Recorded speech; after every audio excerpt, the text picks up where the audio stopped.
Oremos juntos.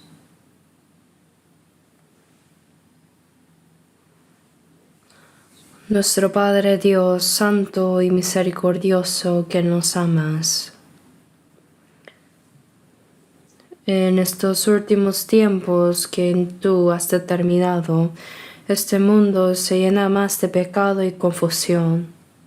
Aun en medio de eso, nos has llamado a la salvación y nos has dado la vida eterna y esperanza. Te agradecemos por esta gracia tan grande. También te agradecemos porque en esta hora nosotros, los redimidos por la sangre preciosa del Señor, estamos reunidos nuevamente ante ti para alabar tu gran gracia y amor, para aprender tu palabra y tener comunión en tu santa presencia.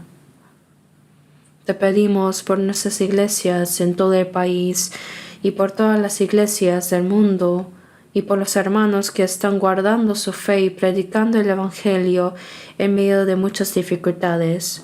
Acompáñalos, Señor, con tu gracia más abundante, con tu palabra y el poder del Espíritu Santo, para que puedan predicar tu Evangelio con valentía en medio de cualquier tribulación, y para que en el resto de sus vidas puedan cumplir tu santa voluntad y dar gloria a tu nombre.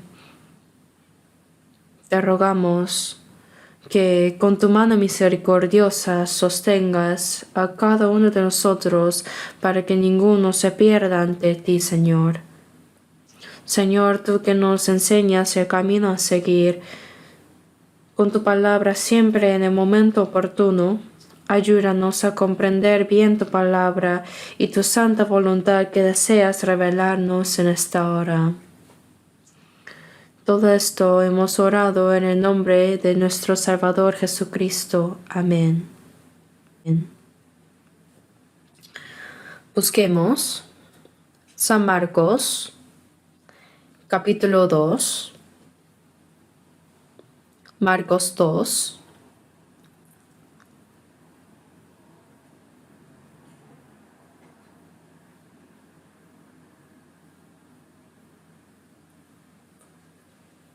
Marcos 2, desde el versículo 1 hasta el 12.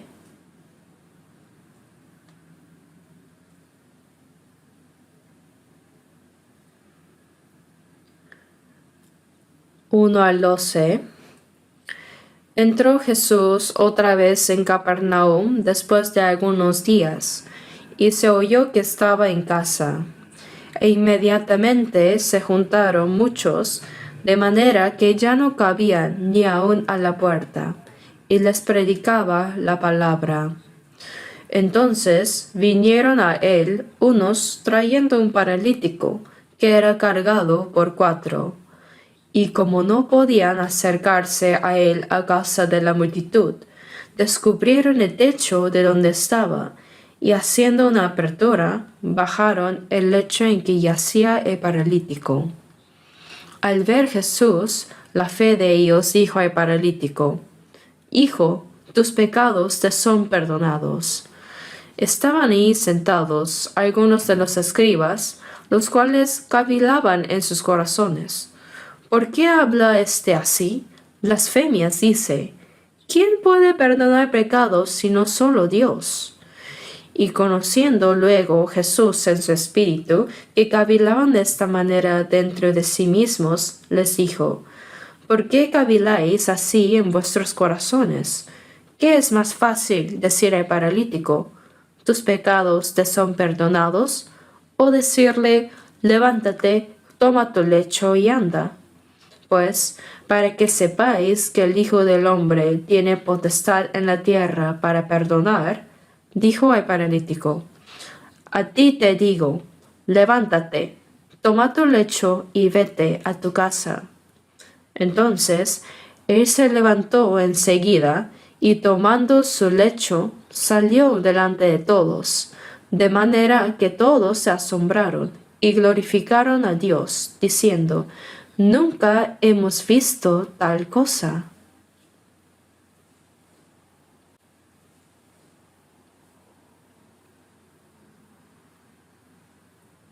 Hasta aquí.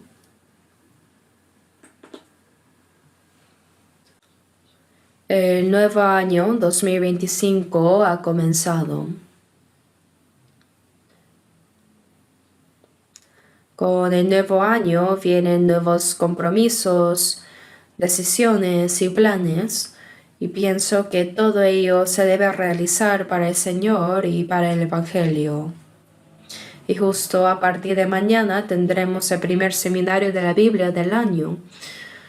Comenzando desde este primer seminario, debemos predicar la asombrosa y maravillosa gracia y amor de Dios, es decir, el mensaje de salvación que hemos recibido para que muchas almas puedan comprender esto y ser salvadas.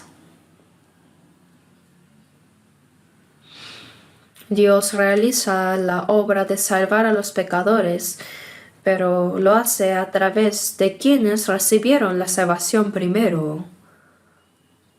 Esta es la manera que Dios ha establecido para salvar las almas de los hombres.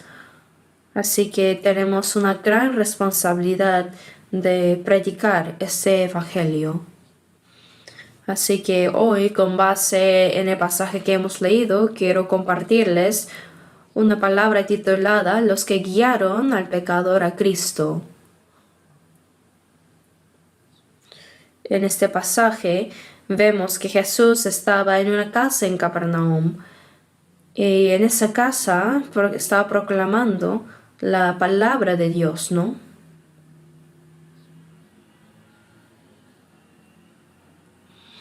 Y si vemos el capítulo 1, dice que Jesús había sanado a muchos enfermos y ya había predicado en Capernaum. Por eso dice que Jesús entró otra vez en Capernaum. Quiere decir que después de enseñar y sanar ya en ese lugar, después de unos días, regresó otra vez a esa ciudad y se encontraba en una casa. Al escuchar esta noticia, muchas personas se reunieron y la casa se llenó tanto que ya no cabía nadie más, ¿no? Ni siquiera se podía entrar, dice. En ese lugar Jesús seguía predicando la palabra a los hombres. Y en ese momento unas personas le trajeron a un paralítico. Sí, 4 hombres llevaron al paralítico en una camilla. Ellos habían venido con un profundo anhelo y deseo, con el deseo de que el Señor lo sanara. Mientras Jesús estaba enseñando a la multitud, trajeron al paralítico. Trajeron al paralítico, un hombre que no podía moverse para nada. Era inmóvil y como un cadáver muerto, se podría decir. Estaba vivo, sí, pero completamente incapacitado. Esto nos recuerda el estado de las almas que no han recibido la salvación. Las almas de los no salvos están muertas en sus delitos y pecados, por eso sí tienen alma, pero no pueden hacer nada espiritualmente, ¿cierto? Pero estos 4 hombres que trajeron a este paralítico, evidentemente eran creyentes en Jesús.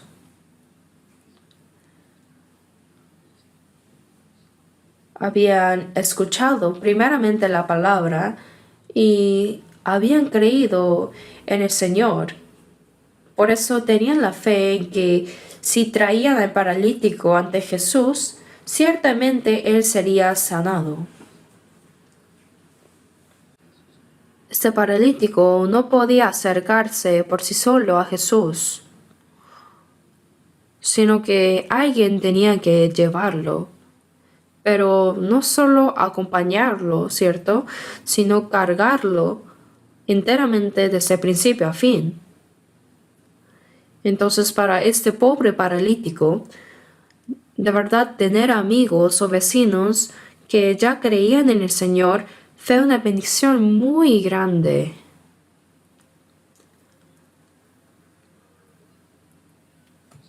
Estos 4 hombres compartían un propósito común de llevar al paralítico ante Jesús para que pudiera ser sanado. Tal vez no sepamos cuán lejos estaba el lugar, pero parece que vinieron desde una distancia considerable cargándolo. Fue una tarea muy difícil, agotadora y con obstáculos, pero con un corazón muy determinado y con un deseo sincero de ver al paralítico sanado, lograron llegar hasta la casa donde estaba Jesús. Pero cuando llegaron, se encontraron con una multitud tan grande que era imposible entrar. La casa estaba completamente llena, pero no se rindieron. Pensaron en una solución, y eso es que las casas de los judíos en esa época, bueno, eran diferentes de las nuestras de ahora. Muchas de ellas tenían escaleras exteriores que llevaban un techo plano. Aunque no conocemos, ¿no?, los detalles exactos de la estructura de esta casa, dice que subieron al techo y comenzaron a quitar parte de él. Dice, descubrieron el techo de donde estaba. Pensaron que seguro aquí está Jesús. Y ahí abrieron el techo. Y sosteniendo las 4 esquinas, estos 4 hombres bajaron la camilla hasta dejarla frente a Jesús. Y el Señor, al ver la fe de ellos, dijo: Hijo, tus pecados te son perdonados. Aquí debemos prestar especial atención, que Jesús no solo vio la fe del paralítico, sino también vio la de los 4 hombres que lo llevaron. Dice, al ver la fe de ellos, es decir, Jesús consideró también la fe de los que lo cargaron. Le dijo: Hijo, tus pecados son perdonados.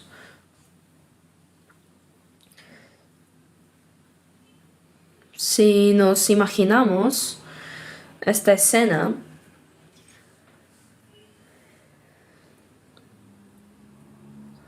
seguramente hubo muchas personas que se escandalizaron y criticaron a estos hombres.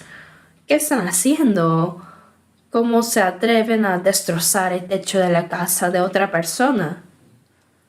Tuvo que haber sido un agujero grande para poder bajar la camilla, ¿cierto?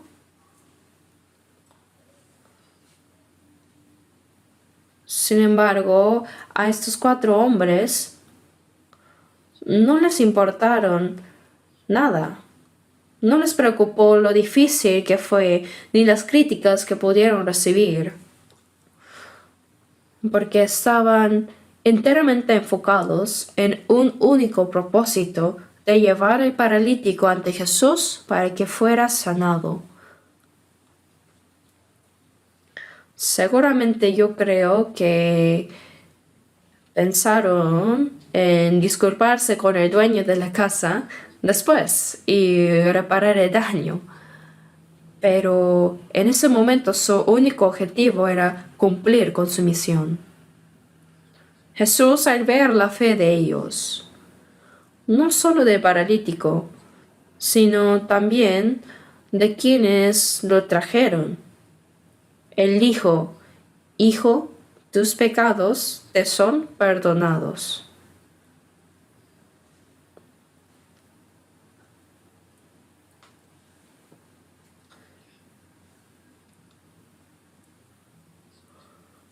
En este pasaje hay algo que debemos reflexionar. Y eso es que el paralítico no podía acercarse al Señor por sí mismo. No podía moverse para nada, era como un hombre muerto. Y necesitaba que alguien lo llevara hasta Jesús. Esto nos da una lección muy importante, que para que una persona no salva reciba la salvación, los que fueron salvados primero deben esforzarse y trabajar anhelosamente para guiarlos hacia la salvación. No hay otra manera. Los que fueron salvos primeros deben amar a las almas perdidas y tener un anhelo profundo de guiarlas hacia el Señor. Esto requiere sacrificio, también esfuerzo. Sin esta dedicación, es imposible que alguien más sea salvo. Esta es una lección crucial para nosotros. Dios ha establecido que las almas sean salvadas a través de las oraciones, el amor y los esfuerzos de los que fueron salvados primeros. Esta es la manera que Dios ha decidido usar. Y a través de este proceso que Dios quiere, Él manifestará su poder de salvación.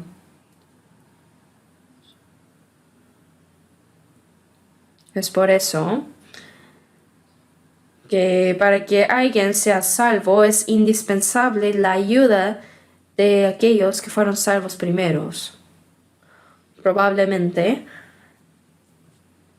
estos 4 hombres que trajeron al paralítico no lo forzaron. No lo habrán llevado sin explicarle nada, ¿no?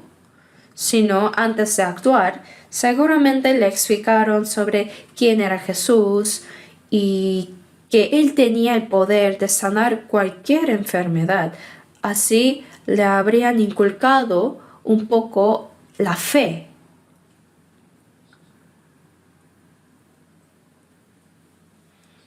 De este modo, el paralítico, escuchando a sus amigos, habrían sentido en su corazón profundo deseo de ser sanado y también una esperanza de que Jesús podía sanarlo. Para que un alma sea salvo, primero debe surgir en esa persona el deseo sincero de ser salvado, pero esto no sucede automáticamente, sino que sucede cuando los salvos comparten la palabra de Dios. En Romanos 10, 14 a 15 dice, ¿no? ¿Cómo pues invocarán a aquel en el cual no han creído? ¿Y cómo creerán en aquel de quien no han oído? ¿Y cómo oirán sin haber quien les predique? Jesús ya completó la obra de la eterna redención en la cruz. Pero si no hay nadie que predique este evangelio, nadie podrá creer ni ser salvo. Por eso dice, ¿y cómo creerán en aquel de quien no han oído? ¿Y cómo oirán sin haber quien les predique? Además, a los que han recibido la salvación, Jesús les dijo, como me envió el Padre, así también yo os envío.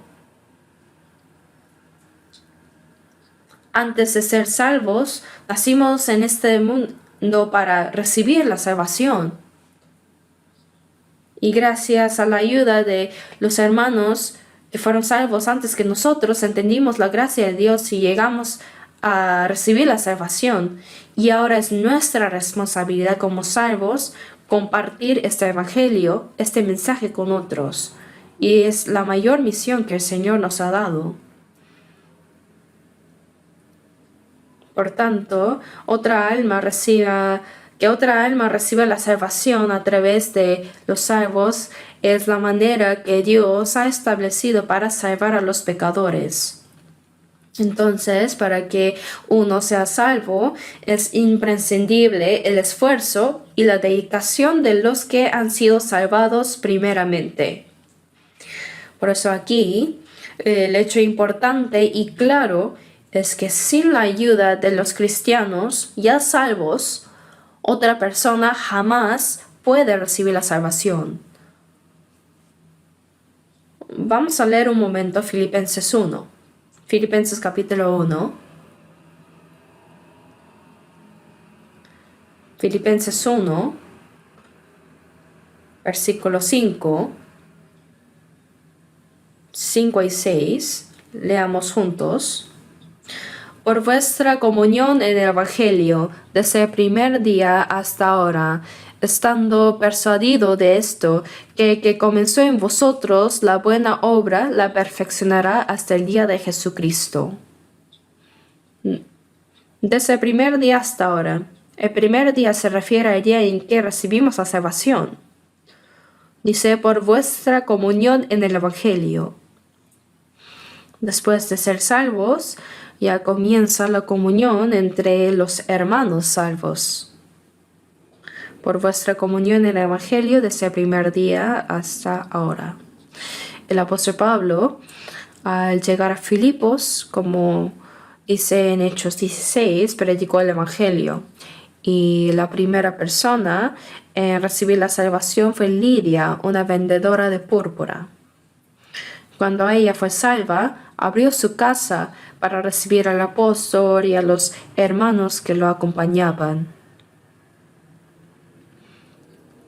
Ella dijo, si habéis buscado que yo sea fiel al Señor, entrad en mi casa y posad.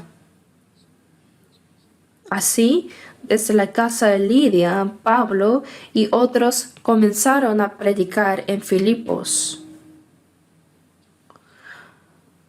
La iglesia de Filipos en sí comenzó en la casa de Lidia, y muchas personas más de Filipos fueron salvas gracias a eso. Aún después de que el apóstol Pablo dejó Filipos, los hermanos de esa ciudad continuaron en comunión con él. A través de Epafrodito, quien actuó como mensajero entre esta iglesia y Pablo, ellos mantuvieron continuamente contacto. Epafrodito llevó noticias sobre las obras de Pablo y al mismo tiempo los hermanos de Filipos apoyaron el ministerio de Pablo, incluso cuando él estaba encarcelado en Roma. No solo hay comunión entre quien predica el Evangelio y quien lo recibe, sino también entre los hermanos que son salvos. Esto es la comunión, es la relación de compañerismo que hay cuando uno recibe la salvación. Por vuestra comunión del Evangelio, dice. Esta es la carta que Pablo escribió a los hermanos de Filipos. Y el que comenzó en vosotros la buena obra. Esto se refiere a los santos que después de ser salvos, estando en la comunión, en el Evangelio, comienzan a ver buenas obras del Señor en sus vidas. El que comenzó en vosotros la buena obra la perfeccionará hasta el día de Jesucristo. ¿Qué significan estas buenas obras?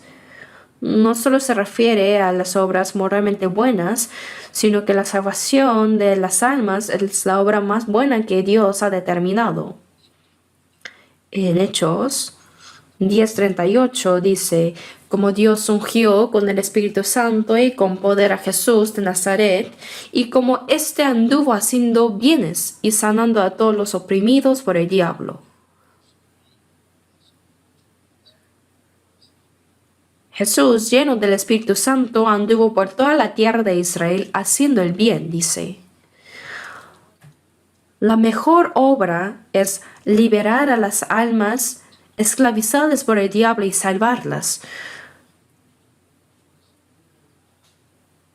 Después de ser salvas, los salvos renacidos tienen comunión y dentro de esa comunión el Señor comienza su buena obra. Y esta obra consiste en salvar a las almas. Dios hace la salvación a través de los salvos renacidos, es decir, la iglesia. Leamos ahora Efesios 3:20.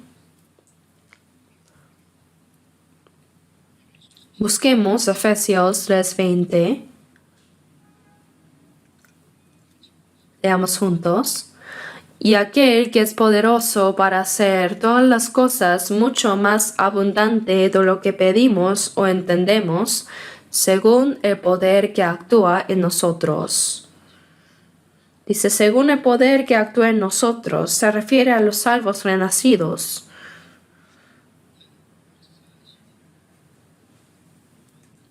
Significa que Dios actúa a través de nosotros, los salvos.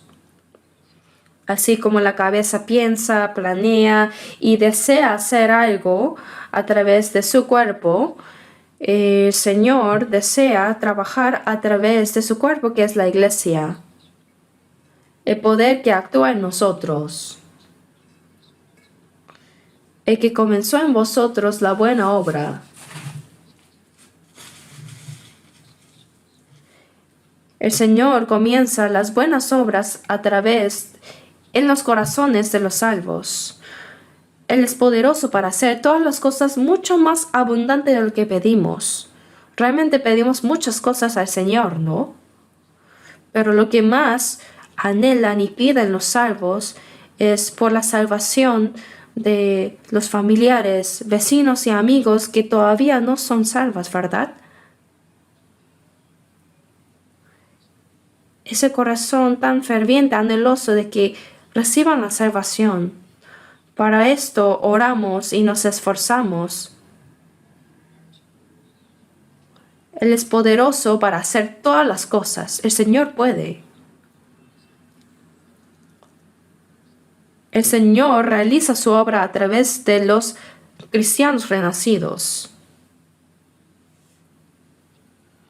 Pero si un salvo no tiene deseo de orar por la salvación de otros, ni predica, ni se esfuerza, entonces nadie más será salvo. Es porque Dios hace la obra de salvación a través de los redimidos. Sin embargo, muchas personas piensan que predicar, es decir, guiar a alguien a Cristo, solo consiste en llevarlo al templo. Pero no es así. Hay muchas personas que, aunque asisten a la iglesia toda su vida, no llegan a ser salvas. No solo debemos llevar a las personas a la iglesia, sino también ayudarlas a escuchar la palabra que puede salvarlas. Debemos ayudarlas a escuchar el mensaje de salvación. Guiar a alguien a Cristo significa ayudarle a escuchar ese mensaje de salvación. En Juan 4, 28 y 30 encontramos a una mujer samaritana que tenía muchos pecados. Ella había tenido 5 maridos y estaba con el sexto. Era una mujer con problemas, ¿no? Sin embargo, esta mujer pecadora también esperaba la venida de Cristo. En el pozo de Samaria, ella se encontró con Jesús. Y Jesús sabía cuántos pecados tenía esa mujer. Entonces comenzó a experimentar una sed, no tanta física, sino una sed de salvar a esa pecadora. Así que mientras hablaba con ella, el Señor le dijo, porque 5 maridos has tenido y el que ahora tienes,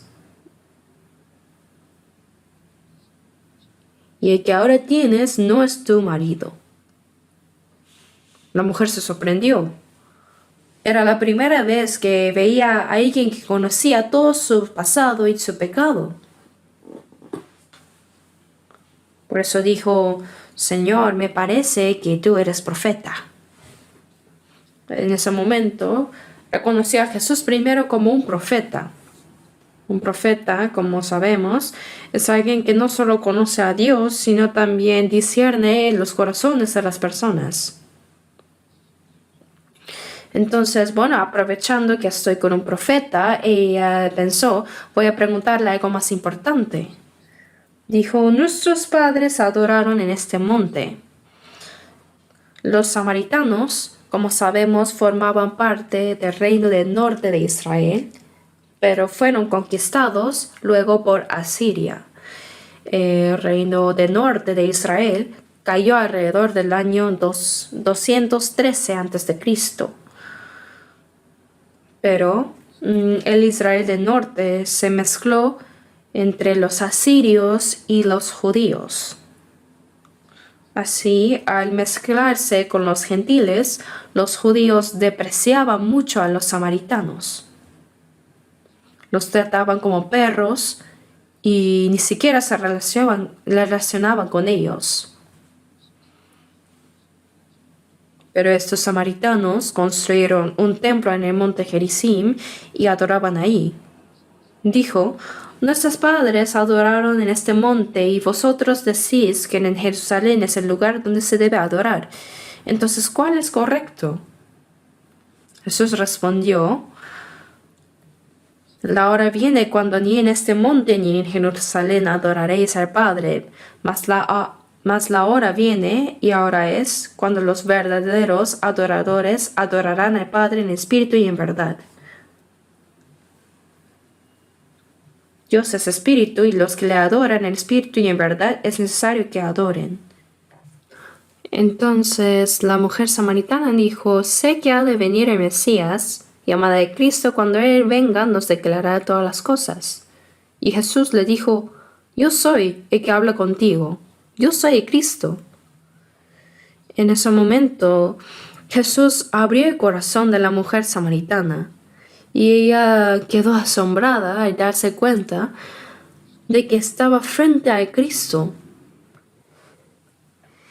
Y al instante dejó su cántaro y corrió al pueblo samaritano, gritando como loca: venid, ved a un hombre que me ha dicho todo cuanto he hecho.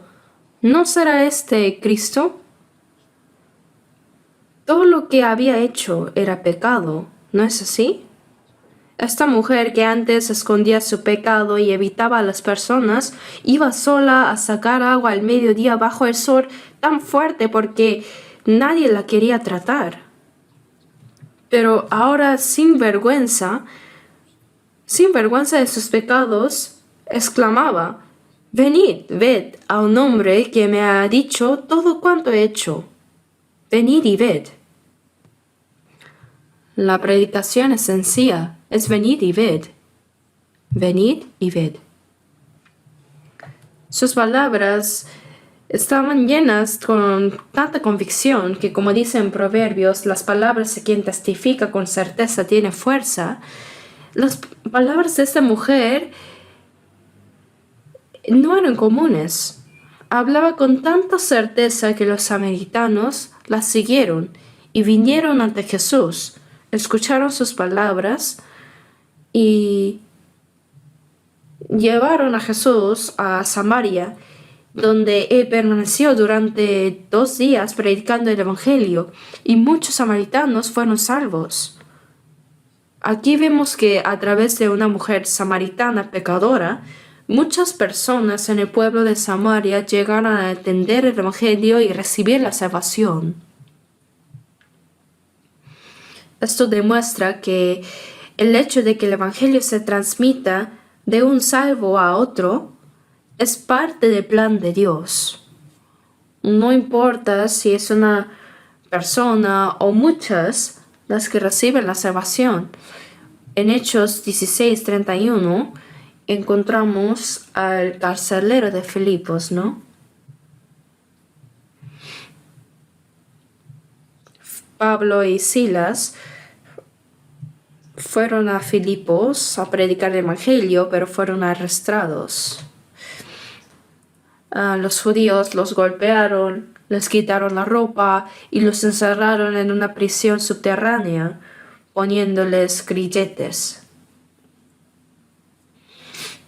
Los carceleros vigilaban las puertas de esta prisión, y a medianoche Pablo y Silas estaban orando y cantando himnos a Dios. Aunque sus cuerpos estaban heridos y sangrando y sufriendo, se alegraban profundamente por sufrir por el Evangelio del Señor. Estaban orando y cantando alabanzas. De repente las puertas de la prisión se abrieron y las cadenas se soltaron.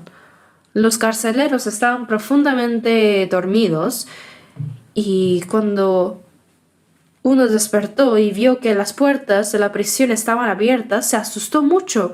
Pensó que todos los prisioneros habían escapado y si ellos escapaban, el carcelero debía pagar con su vida. Entonces el carcelero sacó su propia espada para quitarse la vida. Pero Pablo le dijo, no te hagas ningún mal, pues todos estamos aquí. Aunque las puertas de la prisión estaban abiertas y las cadenas se habían soltado, nadie había oído. Todos estamos aquí, dijo Pablo. El carcelero se asombró tanto y les preguntó, Señores, ¿qué debo hacer para ser salvo? Era una pregunta sobre su alma. Él reconoció que estos hombres eran enviados por Dios. ¿Qué debo hacer para ser salvo? Entonces el apóstol Pablo respondió con una palabra muy clara, Hechos 16:31, cree en el Señor Jesucristo y serás salvo tú y tu casa. De verdad, era una palabra muy segura. Cree en el Señor Jesucristo y serás salvo tú y tu casa. Esa noche el carcelero llevó a Pablo a su casa, él lavó sus heridas, les preparó comida y los atendió con hospitalidad. Entonces todos los que estaban en su casa escucharon la palabra de Dios y como dice en Hechos 16:31, se regocijó con toda su casa de haber creído en Dios. Así, cuando uno recibe la salvación, se abre el camino para que su familia, parientes y vecinos también sean salvos. Esto es una promesa de Dios. No significa que las familias sean salvas automáticamente. No, no es eso. No es que como uno de la familia recibe la salvación, todo el resto también será salva automáticamente, sino que es necesario predicar el Evangelio. Cuando uno recibe la salvación, ¿cómo no va a compartir el Evangelio con su familia, parientes y amigos? Los hombres reciben la salvación porque le predicamos. Sin embargo, si los salvos cierran su boca, después de predicar unas veces, como no sale bien, dice que te vayas al infierno, no, no es mi problema. Si se queda quieta así, nadie será salvo. Debemos seguir orando hasta que ellos sean salvos. Si las palabras no funcionan, debemos hacerlo con lágrimas, con un corazón sincero, porque Dios obra en esas situaciones. Es su promesa. Para que otras almas sean salvadas, los que fueron salvos primeros necesitan tener una fe firme y un testimonio claro que compartir con los demás. En Salmos 66:16 dice, Venid, oíd todos los que teméis a Dios y contaré lo que ha hecho a mi alma. Lo que ha hecho a mi alma se refiere a la gracia de la salvación que Dios nos ha dado. Compartir eso es nuestra responsabilidad como salvos. En Proverbios dice las palabras de quien testifica con certeza tiene fuerza. Si uno predica con certeza, eso tiene poder.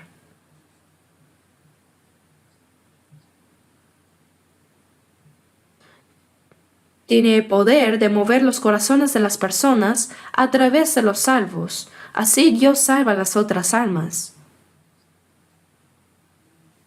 Por lo tanto, los salvos primero deben tener un corazón muy anheloso para guiar y salvar a otros hacia el Señor. No deben escatimar esfuerzos ni sacrificios en este trabajo. Si los salvos no oran por la salvación de otras almas, ni tienen un corazón sincero para salvarlas, ni deseo de predicar, y simplemente no hacen nada, entonces nadie será salvo. Ahora leamos Proverbios 24.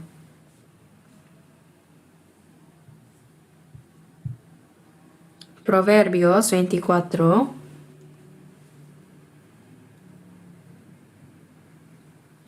Proverbios 24, 11 al 12. Versículos 11 y 12. Leamos. Libra a los que son llevados a la muerte, salva a los que están en peligro de muerte. Porque si dijeres, ciertamente no lo supimos, ¿acaso no lo entenderá el que pesa los corazones? El que mira por tu alma, él lo conocerá, y dará al hombre según sus obras. Libra a los que son llevados a la muerte. Aquellos que no son salvos están siendo arrastrados por el diablo hacia el infierno. Libra a los que son llevados a la muerte. Salva a los que están en peligro de muerte. El diablo ya ha destruido sus almas y los está arrastrando eternamente hacia el infierno. No dejemos de salvarlos. Hay que ayudarles a recibir la salvación. No debemos ignorarlos ni dejarlos a su suerte. El apóstol Pablo dijo en 1 Corintios, «Ay de mí si no anunciar el Evangelio». Para la gente del mundo, hacer cosas malas o inmorales es pecado. Pero para los cristianos, aunque no hagamos cosas malas, como dice en Santiago 4:17, el que sabe hacer lo bueno y no lo hace le es pecado. Saber que es algo bueno pero no hacerlo es pecado.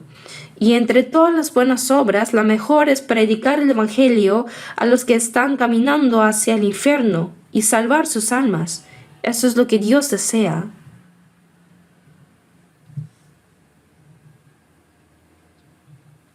Sin embargo, si los que primero han recibido la salvación cierran su boca y no predican pensando, si yo no predico el Evangelio, habrá otros que lo hagan y los que deben ser salvos al final lo serán.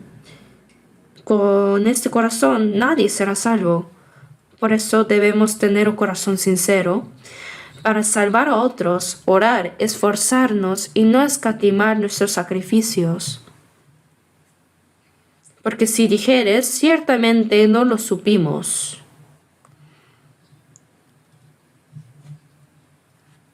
¿De verdad no sabías que estaban siendo llevados a la muerte? ¿Ves a alguien que está muriendo y simplemente pasas de largo, diciendo que, yo no sabía? Eso es mentir. Después de que Caín mató a Abel con una piedra, Dios le preguntó, ¿dónde está Abel tu hermano? Y Caín respondió, no sé, ¿soy yo acaso guarda de mi hermano? Caín había matado a su propio hermano, pero fingió no saberlo y dijo que no era responsable de él. Sin embargo, Dios dijo, la voz de la sangre de tu hermano clama a mí desde la tierra.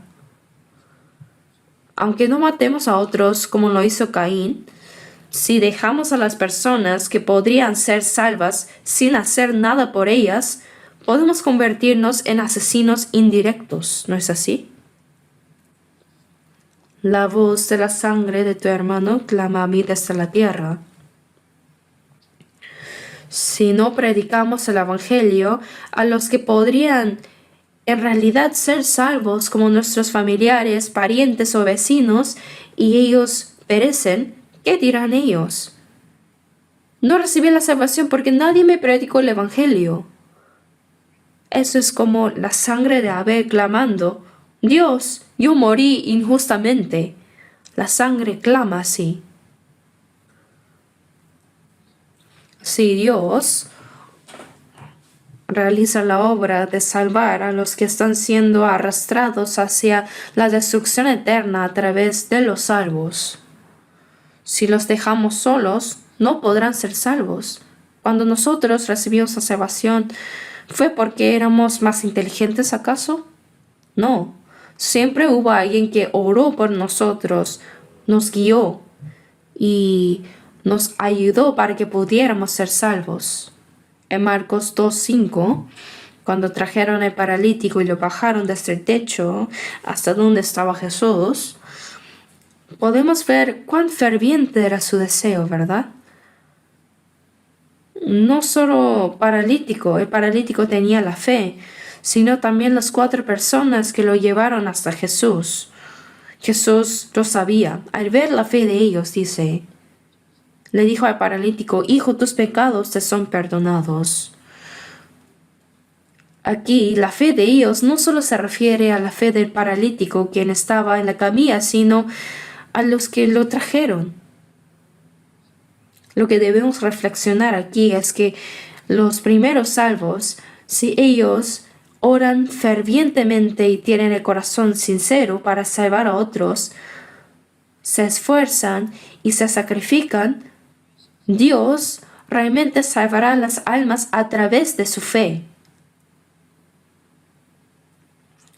Sí, pero aunque una persona haya recibido la salvación primero, no tiene ningún deseo de salvar a otros, ni se esfuerza, ni se sacrifica, entonces simplemente nada sucederá. Dios no puede salvar a través de esa persona.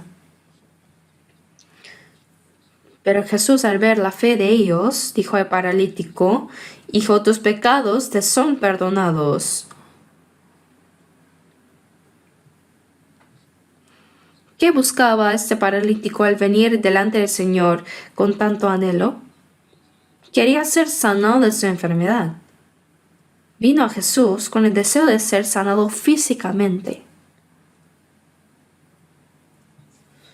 Sin embargo, en lugar de decirle que se levantara y caminara, Jesús le dijo: tus pecados te son perdonados.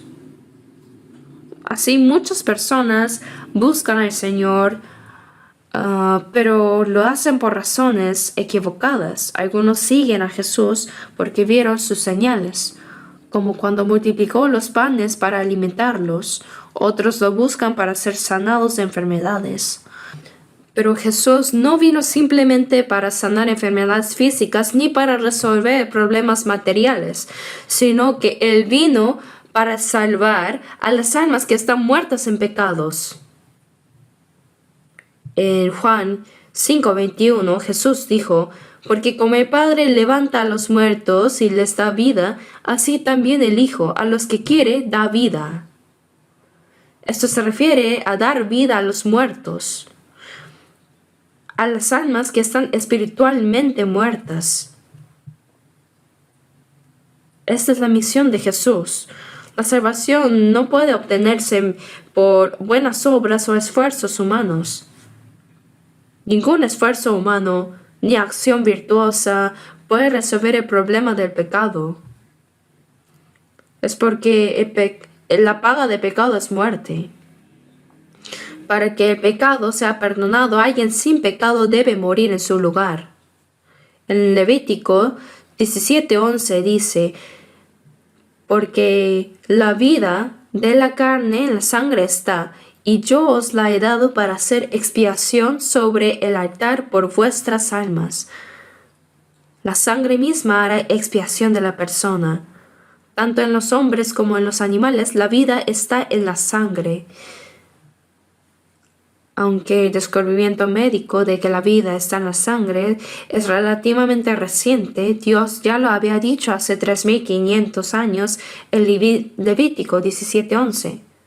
¿No? Porque la vida de la carne en la sangre está. Dios dio la sangre para hacer expiación en el altar, pero no cualquier sangre. No cualquier sangre, no la sangre de cabras ni de becerros, sino solo por la sangre preciosa del unigénito Hijo de Dios, Jesucristo. En 1 Pedro 1, versículo 18, dice: sabiendo que fuisteis rescatados de vuestra vana manera de vivir, la cual recibisteis de vuestros padres, no con cosas corruptibles como oro o plata, sino con la sangre preciosa de Cristo, como de un cordero, sin mancha y sin contaminación. Para perdonar los pecados, el Hijo unigénito de Dios, sin pecado, tuvo que morir y derramar su sangre. Es la manera que escogió Dios. En Hebreos 9:12 dice: no por sangre de machos cabríos ni de becerros, sino por su propia sangre entró una vez para siempre en el lugar santísimo, habiendo obtenido eterna redención. Además, en Hebreos 9:22 dice: sin derramamiento de sangre no se hace remisión. Sin el derramamiento de sangre no hay perdón de pecados y sin eso no hay salvación tampoco. Absolutamente es necesario el derramamiento de sangre, pero no la sangre de animales. En la época del Antiguo Testamento, los israelíes derramaban la sangre de corderos, cabras y becerros y la esparcían.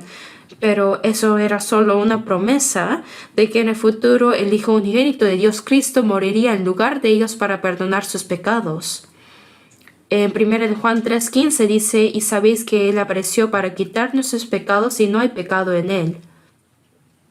Aquel que no tiene pecado vino a este mundo para quitar nuestros pecados, como un cordero sin mancha. Así que Cristo, quien no tenía pecado, murió en nuestro lugar y derramó su sangre por nuestros pecados eternamente. Cuando Jesús le dijo al paralítico, Hijo, tus pecados te son perdonados, aunque todavía él no había muerto en la cruz, lo dijo basándose en el hecho de que él moriría en la cruz para expiar los pecados de la humanidad.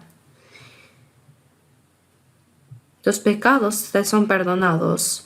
En Isaías 44:22, que fue escrito 700 años antes de la venida de Jesús, el profeta Isaías dijo, yo deshice como una nube tus rebeliones y como niebla tus pecados, vuélvete a mí porque yo te redimí. Aunque fue escrito 700 años antes de Jesús, Isaías profetizó que Jesús vendrá para expiar los pecados de la humanidad. Yo deshice como una nube. El pecado que separaba a Dios y a la humanidad como una nube espesa ha sido eliminado. Deshice como una niebla tus pecados. Así, nuestros pecados fueron borrados completamente por la sangre de Jesús. Por eso dice, vuélvete a mí porque yo te redimí. Cuando Jesús le dijo al paralítico, Hijo, tus pecados son perdonados, lo hizo sobre la base de que él moriría en su lugar y derramaría su sangre para perdonarlo. También en Efesios 1:7 dice, en quien tenemos redención por su sangre, el perdón de pecados según las riquezas de su gracia.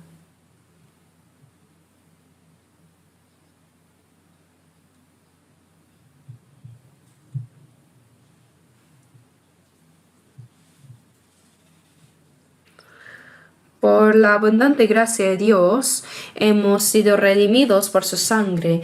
La redención significa ser rescatados o comprados a un precio. Y el perdón de pecados y la salvación son palabras equivalentes.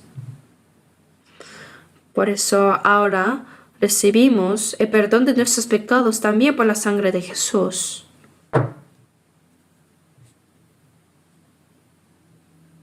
Volvamos una vez más a San Marcos 2, versículo 5. Al ver Jesús la fe de ellos, dijo al paralítico, Hijo, tus pecados te son perdonados. Estaban ahí sentados algunos de los escribas, los cuales cavilaban en sus corazones. ¿Por qué habla este así? Blasfemias dice. ¿Quién puede perdonar pecados sino solo Dios? Y conociendo luego Jesús en su espíritu, que clavaban de esta manera dentro de sí mismos, les dijo, ¿por qué caviláis así en vuestros corazones?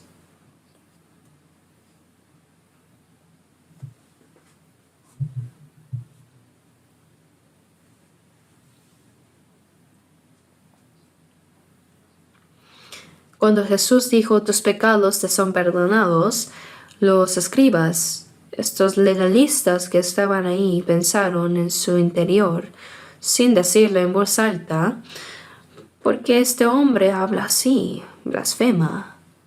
¿Quién puede perdonar pecados sino solo Dios?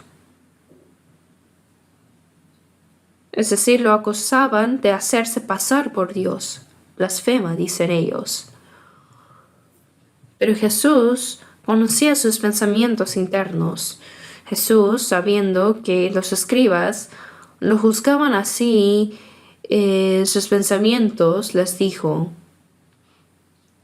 ¿por qué caviláis así en vuestros corazones? Estas personas todavía no sabían quién era Jesús. En Juan 10:30 dice, yo y el Padre uno somos. ¿Quién es Jesús? Él no es simplemente un hombre. Filipenses 2:6-7 dice, el cual siendo en forma de Dios, no estimó el ser igual a Dios como cosa a que aferrarse. Él vino en forma de Dios, del hombre. Se sometió a la voluntad de Dios hasta la muerte de la cruz para salvarnos. Siendo Dios mismo, Él dejó su posición y se hizo hombre. Dios se hizo como hombre. Felipe le preguntó a Jesús, como está escrito, Juan 14:8, Señor, muéstranos el Padre y nos basta. Jesús le dijo, ¿tanto tiempo hace que estoy con vosotros y no me has conocido, Felipe?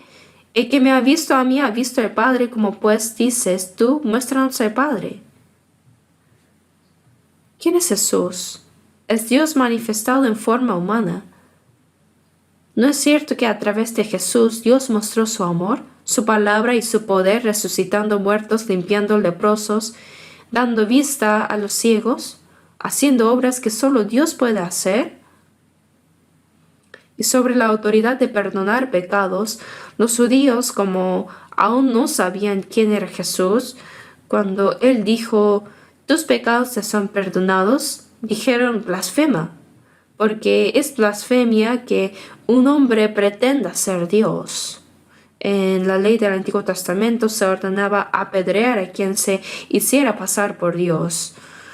El Señor les dijo, ¿por qué pensáis estas cosas? Y les preguntó también, ¿qué es más fácil decir al paralítico? ¿Tus pecados te son perdonados? ¿O decirle, levántate, toma tu lecho y anda? ¿Cuál es más fácil? Ninguna de las dos. Tus pecados te son perdonados es algo que solo Dios puede decir. Y toma tu lecho y anda no puede hacerse sin el poder de Dios. Ambas son palabras difíciles, pero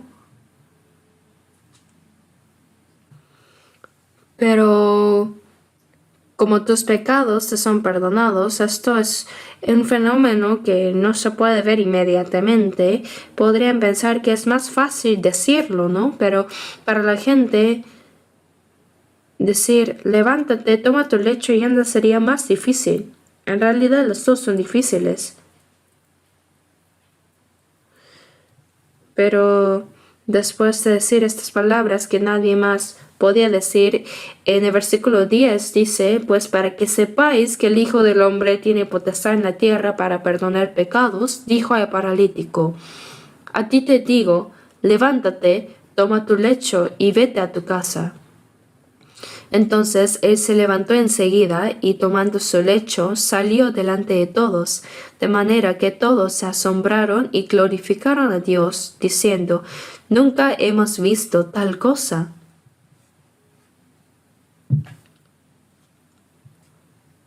Nunca vieron tal cosa.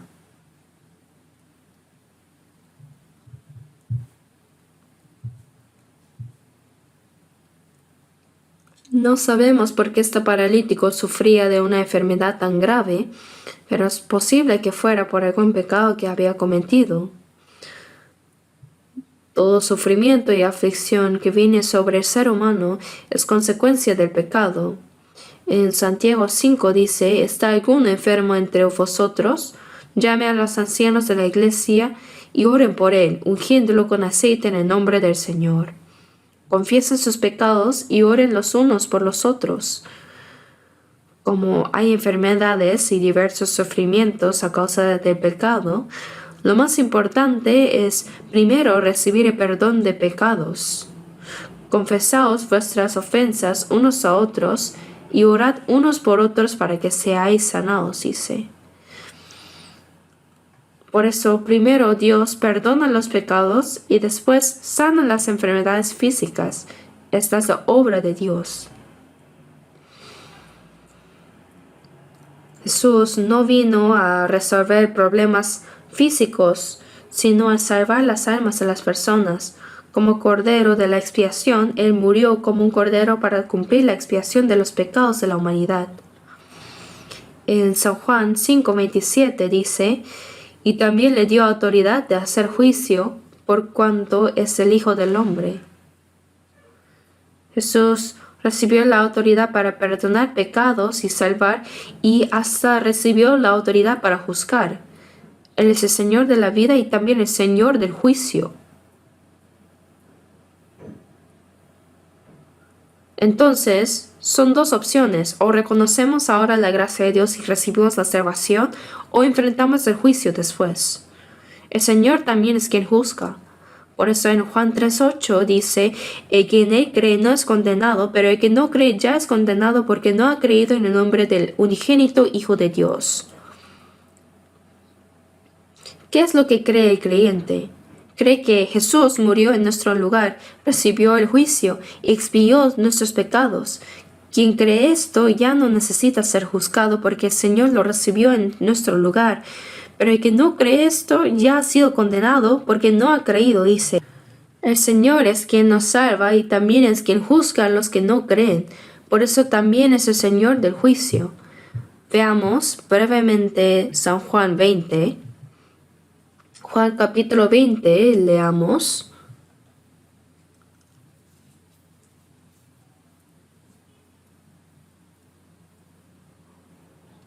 Juan capítulo 20.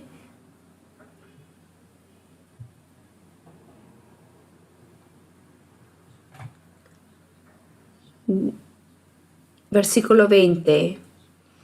Y cuando les hubo dicho esto, les mostró las manos y el costado, y los discípulos se regocijaron viendo al Señor. Entonces Jesús les dijo otra vez, paz a vosotros, como me envió el Padre, así también yo os envío. Y habiendo dicho esto, sopló y les dijo, recibid el Espíritu Santo. A quienes remitiereis los pecados, les son remitidos, y a quienes se los retuviereis, les son retenidos. Jesús, quien resucitó, se presentó a sus discípulos y les dijo, paz a vosotros, y les mostró las marcas de los clavos en sus manos y la herida de la lanza en su costado. Jesús resucitado manifestó a sus discípulos la realidad de su sufrimiento y resurrección, y les dijo, como me envió el Padre, así también yo os envío. Jesús fue enviado por el Padre, ¿verdad? En Juan 6 dice, porque descendió del cielo no para hacer mi voluntad, sino la voluntad del que me envió. La voluntad del Padre era que el que no tenía pecado muriera en nuestro lugar. La noche antes de morir, Jesús en el huerto de Getsemaní dijo, Padre, no sea lo que yo quiero, sino lo que tú. La voluntad del Padre era que su Hijo unigénito muriera y derramara su sangre para perdonar los pecados de la humanidad. Por eso, como me envió el Padre, dijo, Jesús cumplió tal cual la voluntad del Padre que lo envió, muriendo en la cruz para quitar los pecados de la humanidad. Ahora Jesús, después de resucitar, dijo, como me envió el Padre, así también yo os envío. ¿Para qué nos envió? Jesús vino para llevar a cabo la obra de la salvación muriendo en la cruz, y nosotros somos enviados para predicar esta verdad. Así también yo os envío. Y diciendo esto, sopló y les dijo, recibid el Espíritu Santo. En Juan 15 dice, cuando venga el Consolador, Él dará testimonio acerca de mí. El Espíritu Santo vino para dar testimonio de Jesús. Jesús vino a realizar la obra de la salvación y después de cumplirla, el Espíritu vino para dar testimonio de lo que Jesús había realizado. Por eso, después de decir recibid el Espíritu Santo, dijo, a quienes remitiereis los pecados les son remitidos, y a quienes se los retuviereis les son retenidos. Esta es una declaración asombrosa. Jesús es quien recibió la autoridad para perdonar pecados. Él murió en la cruz y derramó toda su sangre preciosa para la obra de perdón de pecados. Y nosotros, al predicar esta verdad, también hemos recibido la autoridad para perdonar los pecados de los hombres. ¿Me dejo entender? Él dijo, a quienes remitieres los pecados les son remitidos. En el catolicismo dicen que el Papa recibió esa autoridad. En San Mateo 16, cuando Pedro confesó a Jesús, tú eres el Cristo, el Hijo del Dios viviente, Jesús respondió, no te lo reveló carne ni sangre, sino mi Padre que está en los cielos. Y a ti te daré las llaves del reino de los cielos, y todo lo que atares en la tierra será atado en los cielos, y todo lo que desatares en la tierra será desatado en los cielos. Ahora en el catolicismo dicen que el Papa también recibió esa autoridad. En Mateo 16, cuando Pedro confesó a Jesús, tú eres el Cristo, el Hijo de Dios viviente, Jesús le respondió, no te lo reveló carne ni sangre, sino mi Padre que está en los cielos. Y a ti te daré las llaves del reino de los cielos, y todo lo que atares en la tierra será atado en los cielos, y todo lo que desatares en la tierra será desatado en los cielos. En el catolicismo dicen que Pedro así recibió las llaves del reino de los cielos, que él fue el primer papa y que el obispo de Roma es el sucesor de Pedro. Por eso, aunque hay obispos en otras regiones, el obispo de Roma es el sucesor de Pedro. Entonces, dicen que él recibió las llaves del reino. Y como el Papa no puede hacer todo este trabajo solo, dicen que los sacerdotes son quienes ejercen esta autoridad en su nombre con las llaves. A quienes remitieres, los pecados les son remitidos. Así que dicen que ha recibido esta autoridad para perdonar pecados. Todo lo que desatares en la tierra será desatado en los cielos. Desatar en la tierra significa resolver el problema de pecado entre Dios y el hombre. Entonces se reserva en el cielo, y todo lo que atares en la tierra será atada en los cielos. Y si se retiene, así quedará. En la Iglesia Católica piensan que los sacerdotes actúan en nombre del Papa. Esto es la confesión, ¿no? Si confiesas tus pecados, ellos te dicen, tus pecados son perdonados, entonces se perdonan. O tus pecados no son perdonados, entonces así tal cual se quedan. Pero no se trata de eso. Cuando predicamos que Jesús perdonó eternamente nuestros pecados en la cruz, las personas reciben el perdón. Y si no lo predicamos y lo dejamos así, siguen en el camino al infierno. ¿No es esto asombroso? Este mandato de predicar el Evangelio es el mayor mandamiento que el Señor ha dado a los santos salvos. Es la mayor misión de los cristianos y es el propósito de la vida cristiana. Salmos 118:17 dice, no moriré, sino que viviré y contaré las obras de Jehová. ¿Cuál es el propósito por el que una persona salva debe vivir más tiempo? Es proclamar esta verdad. Después de decirle al paralítico, Jesús, que tus pecados te son perdonados, al decirle, toma tu lecho y anda, Jesús demostró en la práctica que tenía autoridad para perdonar pecados.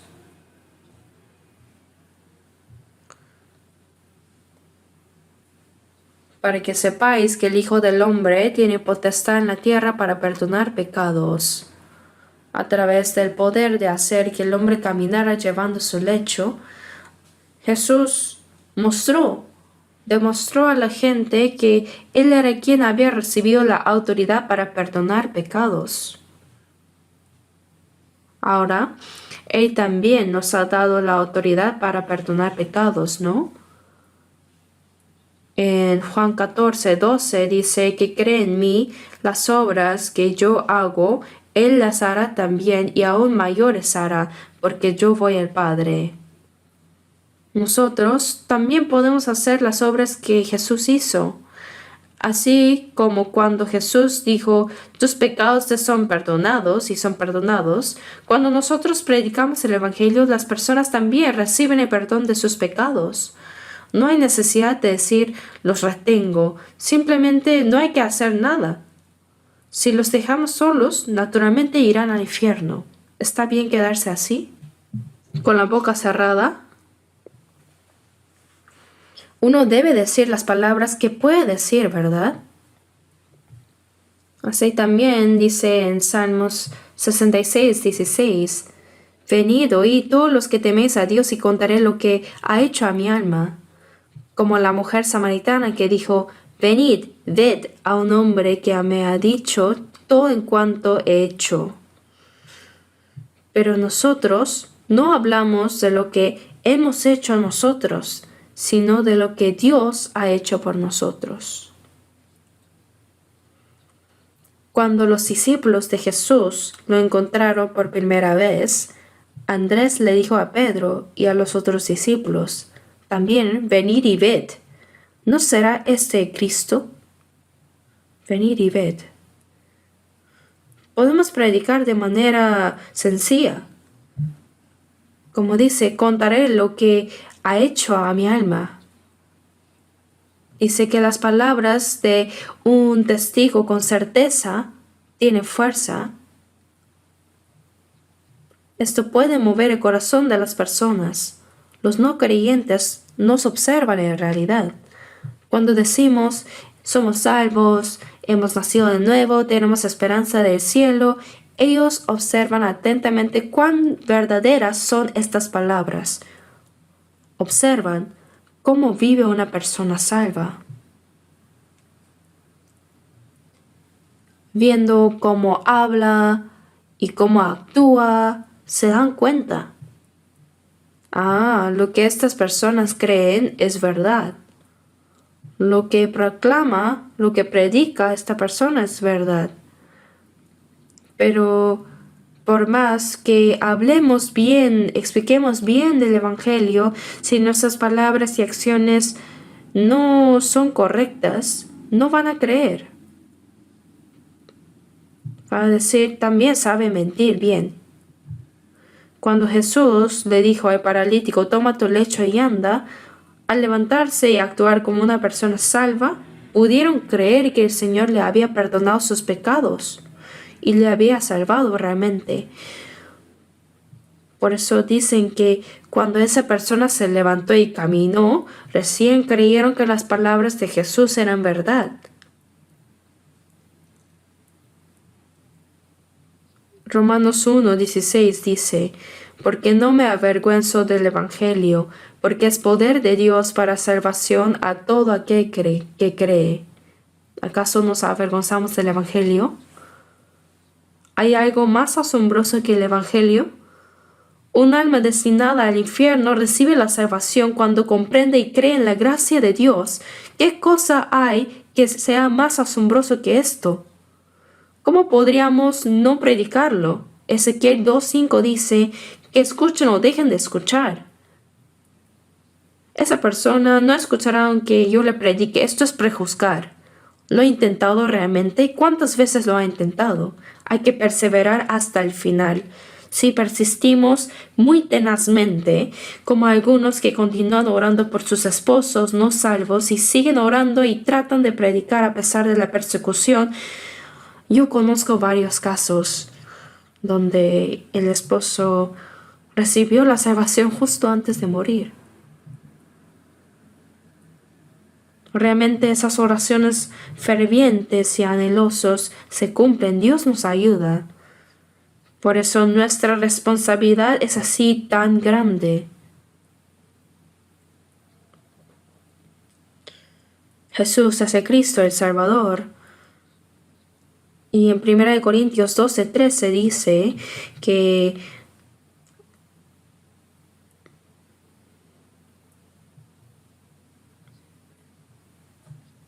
las personas salvas también son otro Cristo.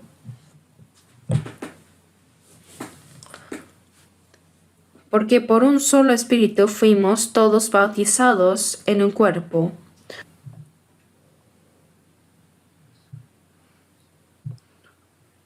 Como fuimos bautizados y seguimos al mismo Espíritu, también hacemos lo que hizo el Señor. Por eso somos pequeños Cristos, pequeños en este mundo.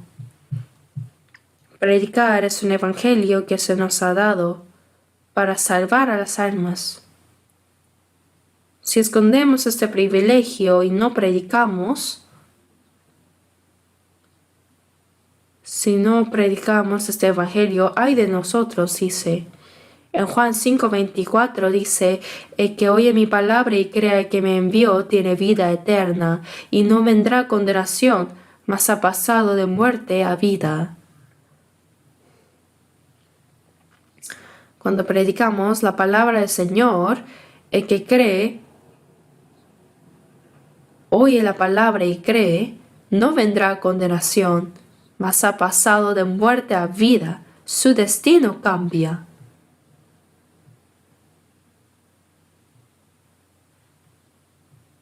Y cuando Jesús le dijo al paralítico que se levantara y anduviera, tomó su lecho y caminó.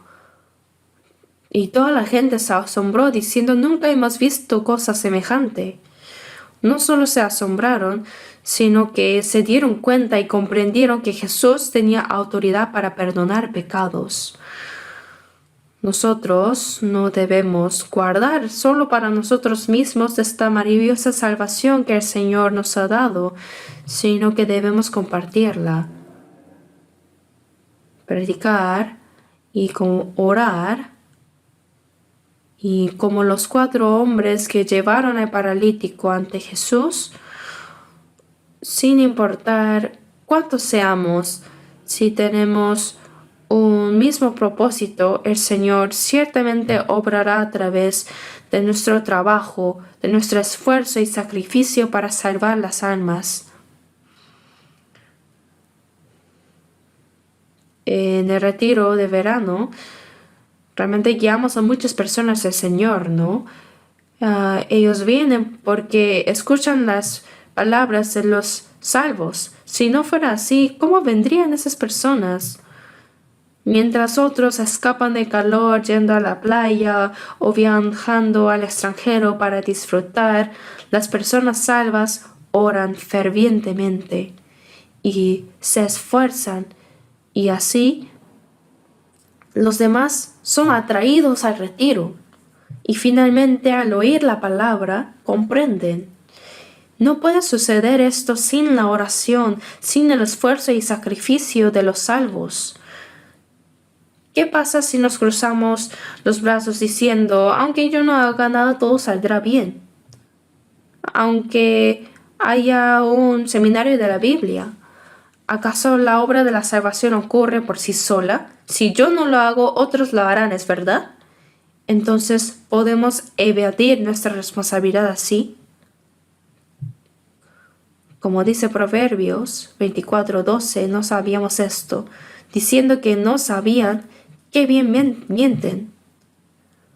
No sabían que si dejan a esa persona, así irá al infierno. Esta vez realmente debemos orar juntos y determinar con anticipación a quienes predicaremos, como los que llevaron al paralítico. Debemos traerlos ante el Señor para que escuchen la palabra y sean salvas. Cuando muchas personas reciben la salvación, esto glorifica a Dios.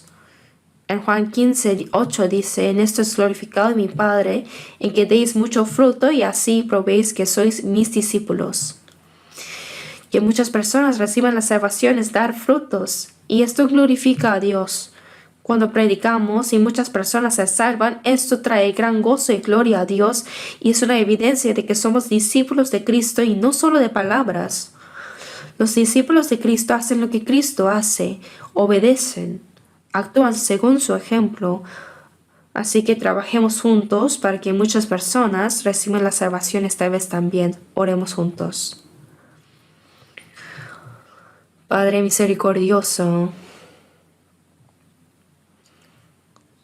te agradecemos porque tuviste compasión de nosotros cuando estábamos lejos de ti en pecado.